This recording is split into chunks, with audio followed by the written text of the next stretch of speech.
Tonight, over 2 million people are still without power after the storm made landfall in Texas. Some of those Texans are the family of our very own 6 News reporter, Sydney Dishon. And they were right in the eye of Beryl this morning. Sydney, tell us more about your family's experience and what impact it's left on neighbors. Well, Chris and Lindsay, my family are part of the many who need to drive 8 to 10 miles just to get some sort of self-service and updates. My dad, Kenny Dishon, spoke with me earlier today. They live in Fort Bend County, which is where the eye of the storm was. Around 5:30 in the morning is when their neighborhood lost power. Neighbors say they could feel their houses shaking and whistling noises were going on for hours. There was lots of flooding, down trees and fences, and some car damage. My dad has lived through lots of intense storms and has never experienced something like this.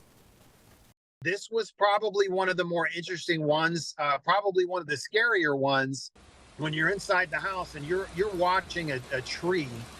A massive, 40+ foot tree that is just getting tossed around in the wind like a doll, like a child's toy.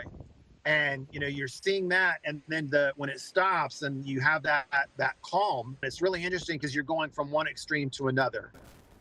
Now, there is no timeline of when the power or service will be back yet. Tonight at 6, we'll hear more of what people in Houston are experiencing and how they're getting back on their feet, guys. Yeah, just glad your family's okay, Cindy. I had to check on my brother. He's in Galveston. He's okay too, but Good. no cell service really.